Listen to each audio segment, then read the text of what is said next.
لا اقسم بہذا البلد وانت حل بہذا البلد، اور میں قسم کھاتا ہوں اس شہر کی، اس مکہ پاک کی، اے محبوب جس کے اندر آپ جلوہ نما ہیں۔ یوں شہر مکہ بہت ساری خوبیوں کا حامل ہے، اس کے اندر بہت ساری خوبیاں آپ کو مل جائیں گی۔ ورلڈ سینٹر آپ دیکھنا چاہیں تو مکہ مدینہ آپ کو وہاں نظر آئے گا۔ وہاں کا پانی دیکھیں تو آب شفا، آب شفا جسے کیا کہا جاتا ہے؟ آب زمزم۔ یوں شہر مکہ کو آپ دیکھیں تو حضرت عیسیٰ علیہ نبینا علیہ الصلاۃ والتسلیم جہاں پر جنم لیتے ہیں ایسی بابرکت جگہ کو مکہ کہا جاتا ہے۔ حضرت ابراہیم جہاں ہجرت کر کے جاتے ہیں اسے مکہ کہا جاتا ہے۔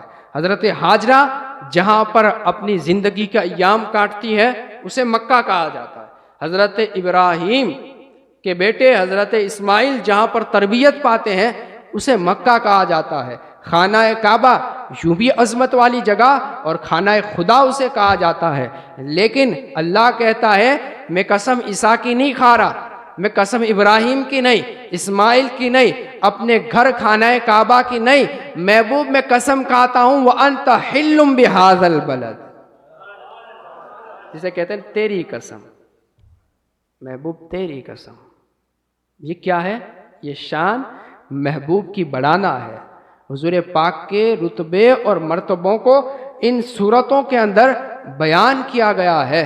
کتنی عظمت والا ہے محبوب اور کتنا اونچے درجے والا ہے محبوب، اسے بیان کیا جاتا ہے، اور یہ بیان بتاتا ہے کہ یقیناً حضور پاک صلی اللہ تعالی علیہ وآلہ وسلم کی شان سے بڑھ کر کسی کی شان نہیں، ورنہ قسم یہ کھائی جا سکتی تھی، کیونکہ حضرت ابراہیم، حضرت اسماعیل حضور پاک کے دادا کی لسٹ میں آئیں گے، حضور پاک کے آباء و اجداد، باپ دادا کی لسٹ میں آئیں گے، تو ان کی قسم کھا لی جاتی تو بات تو تھی، وہ بھی عظمت والے انبیاء کرام میں سے آتے ہیں، بات تو بنتی، لیکن مسئلہ یہ ہے نا کہ محبوب کو جو درجہ دیا گیا ہے وہ کسی اور کو دیا نہیں گیا۔ سارے اونچوں میں اونچا جسے بنایا گیا ہے نا وہ حضور پاک صلی اللہ تعالی علیہ وآلہ وسلم۔ قسمت تیری اور میری کہ اللہ رب العزت نے بغیر مانگے ہمیں ان کی امت میں بنا دیا ہے، مانگنے میں بھی نہیں گیا اور مانگنے آپ بھی نہیں گئے، فضل رب نے فرمایا، کرم رب نے فرمایا کہ اس امت میں بنا دیا ہے۔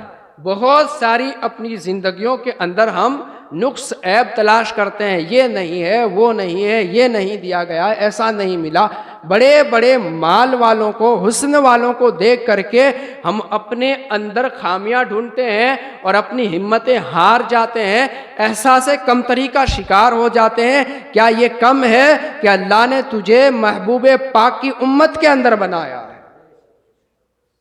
کتنا بڑا مرتبہ بنا دیا ہے، کتنا اونچا مرتبہ بنا دیا ہے کہ رب عز و جل نے حضرت موسیٰ علیہ نبینا علیہ الصلاۃ والتسلیم جیسے عظیم المرتبت نبی کو کہہ دیا تھا نہیں، اس امت کے لیے تمہیں نہیں رکھا گیا ہے، محبوب کے لیے ہم نے امت چون لی ہے، محبوب کے لیے ہم نے لوگ، فدا ہونے والے لوگ چن لیے ہیں، وہ آئیں گے اور محبوب پر جانے قربان کر کے چلے جائیں۔ ایک اور آیت پاک قرآن مجید کی آتی ہے، قاف والقرآن الحکیم۔ کیا کہا میں نے؟ قاف والقرآن الحکیم۔ قاف، قاف سے ہوتا ہے قلب، قلب کا مطلب ہوتا ہے دل، یہ بھی کیا کہتا ہے؟ حضور کا ایڈریس۔ قاف حضور پاک کی قسم، والقرآن الحکیم حکمت والے قرآن کی قسم۔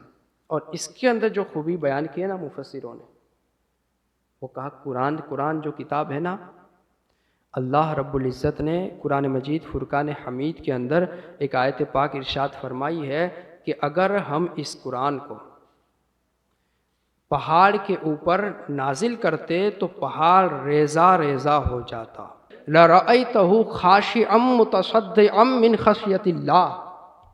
یہ قرآن اگر پہاڑوں کے اوپر اتارا جاتا تو پہاڑ جھک جاتا اور ریزہ ریزہ ہو جاتا۔ کس وجہ سے؟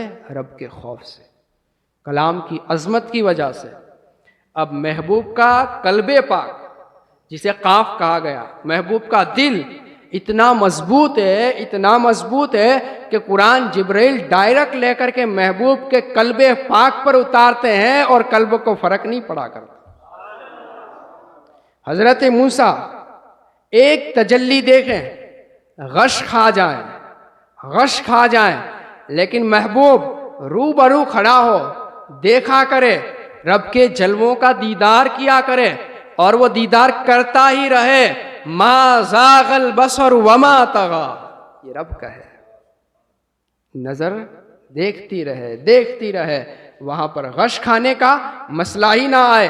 تو یہ ہے شان حضور پاک صلی اللہ تعالیٰ علیہ وآلہ وسلم کی، اور حضور پاک کو جو کمالات، حضور پاک کو جو چیزیں عطا کی گئی ہے، آپ کے اوپر نازل ہونے والے کلام سے لے کر کے آپ کے تمام پورے سراپا انگ کو دیکھیں نا، تمام کے اندر خوبیاں ہی خوبیاں پائی گئی۔ ایسا حسن، ایسا کمال، ایسا انسان جگت کے اندر، پورے جگت کے اندر آیا تو ہے نہیں، آئے گا بھی نہیں۔ حضور پاک ایسے خوبصورت، اور وہ تذکرے بھی انشاءاللہ آئیں گے۔ حضور پاک کے چہرہ پاک، جسم پاک، انگلیاں، وہ ساری چیزیں بیان کی گئی ہیں، اور کئی قرآن کی آیتوں کے اندر بھی اس کا ذکر آیا ہے۔